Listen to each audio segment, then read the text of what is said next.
जय श्री कृष्णा दोस्तों, आप सभी को मेरा नमस्कार।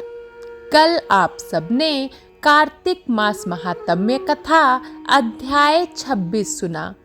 आज मैं आप सभी के लिए कार्तिक मास महात्म्य कथा अध्याय 27 लेकर आई हूँ।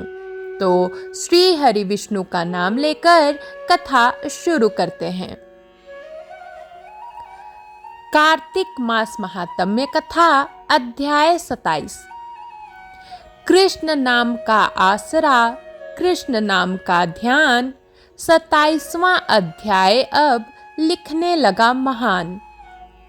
पार्षदों ने कहा, एक दिन की बात है, विष्णु दास ने नित्य कर्म करने के पश्चात भोजन तैयार किया, किंतु कोई छिपकर उसे चुरा ले गया। विष्णुदास ने देखा भोजन नहीं है, परंतु उन्होंने दोबारा भोजन नहीं बनाया, क्योंकि ऐसा करने पर सायंकाल की पूजा के लिए उन्हें अवकाश नहीं मिलता।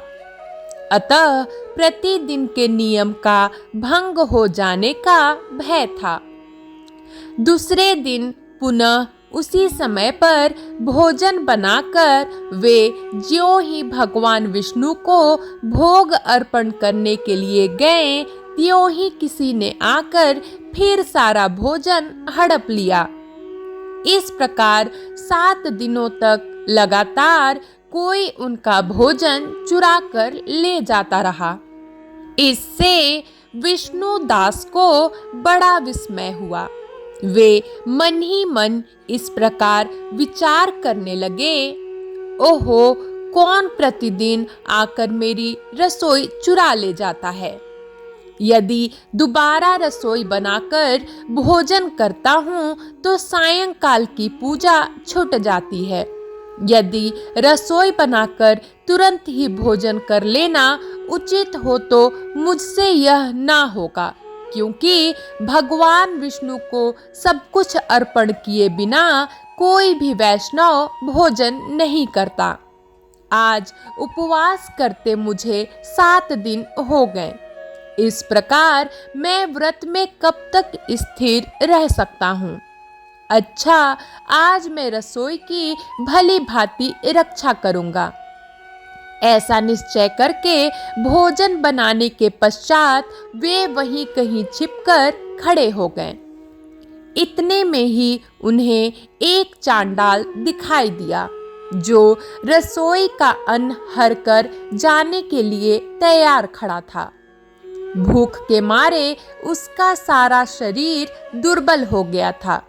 मुख पर दीनता छा रही थी। शरीर में हाड़ और चाम के सिवा कुछ शेष नहीं बचा था। उसे देखकर श्रेष्ठ ब्राह्मण विष्णु दास का हृदय करुणा से भर आया। उन्होंने भोजन चुराने वाले चांडाल की ओर देखकर कहा, भैया जरा ठहरो ठहरो, क्यों रूखा सूखा खाते हो, यह घी तो ले लो।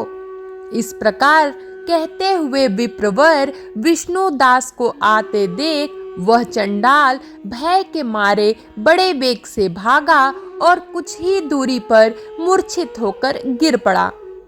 चांडाल को भयभीत और मूर्छित देखकर द्विज श्रेष्ठ विष्णु दास बड़े वेग से उसके समीप आए और दयावश अपने वस्त्र के छोर से उसको हवा करने लगे।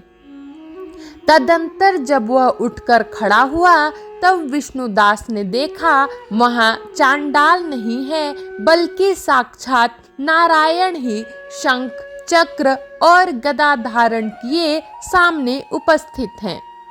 अपने प्रभु को प्रत्यक्ष देखकर विष्णुदास सात्विक भावों के वशीभूत हो गए। वे स्तुति और नमस्कार करने में भी समर्थ ना हो सके। तब भगवान ने सात्विक व्रत का पालन करने वाले अपने भक्त विष्णुदास को छाती से लगा लिया और उन्हें अपने जैसा रूप देकर बैकुंठ धाम को ले चले। उस समय यज्ञ में दीक्षित हुए राजा चोल ने देखा विष्णुदास एक श्रेष्ठ विमान पर बैठकर भगवान विष्णु के समीप जा रहे हैं। विष्णुदास को बैकुंठ धाम में जाते देख राजा ने शीघ्र ही अपने गुरु महर्षि मुद्गल को बुलाया और इस प्रकार कहना आरंभ किया, जिसके साथ स्पर्धा करके मैंने इस यज्ञ दान आदि कर्म का अनुष्ठान किया है, वह ब्राह्मण आज भगवान विष्णु का रूप धारण करके मुझसे पहले ही बैकुंठ धाम को जा रहा है। मैंने इस वैष्णव धाम में भली भांति दीक्षित होकर अग्नि में हवन किया और दान आदि के द्वारा ब्राह्मणों का मनोरथ पूर्ण किया, तथापि अभी तक भगवान विष्णु मुझ पर प्रसन्न नहीं हुए और इस विष्णुदास को केवल भक्ति के ही कारण श्री हरि ने प्रत्यक्ष दर्शन दिया है। अतः जान पड़ता है कि भगवान विष्णु केवल दान और यज्ञों से प्रसन्न नहीं होते। उन प्रभु का दर्शन कराने में भक्ति ही प्रधान कारण है। दोनों पार्षदों ने कहा। इस प्रकार कहकर राजा ने अपने भांजे को राज सिंहासन पर अभिषिक्त कर दिया। वे बचपन से ही यज्ञ की दीक्षा लेकर उसी में संलग्न रहते थे, इसलिए उन्हें कोई पुत्र नहीं हुआ था। यही कारण है कि उस देश में अब तक भांजे ही राज्य के उत्तराधिकारी होते हैं। भांजे को राज्य देकर राजा यज्ञशाला में गए और यज्ञ कुंड के सामने खड़े होकर भगवान विष्णु को संबोधित करते हुए 3 बार उच्च स्वर से निमांकित वचन बोले। भगवान विष्णु, आप मुझे मन, वाणी, शरीर और क्रिया द्वारा होने वाली अविचल भक्ति प्रदान कीजिए। इस प्रकार कहकर वे सबके देखते देखते अग्नि कुंड में कूद पड़े।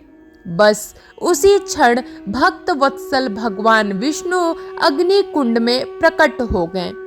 उन्होंने राजा को छाती से लगाकर एक श्रेष्ठ विमान में बैठाया और उन्हें अपने साथ लेकर बैकुंठ धाम को प्रस्थान किया। नारद जी बोले, हे राजन, जो विष्णु दास थे वे तो पुण्यशील नाम से प्रसिद्ध भगवान के पार्षद हुए और जो राजा चोल थे उनका नाम सुशील हुआ। इन दोनों को अपने ही समान रूप देकर भगवान लक्ष्मीपति ने अपना द्वारपाल बना लिया। कार्तिक मास महात्म्य कथा अध्याय 27 समाप्त हुआ। कल मैं आप सभी के लिए कार्तिक मास महात्म्य कथा अध्याय 28 लेकर आऊंगी। तब तक के लिए जय श्री कृष्णा, जय विष्णु भगवान, जय माँ लक्ष्मी।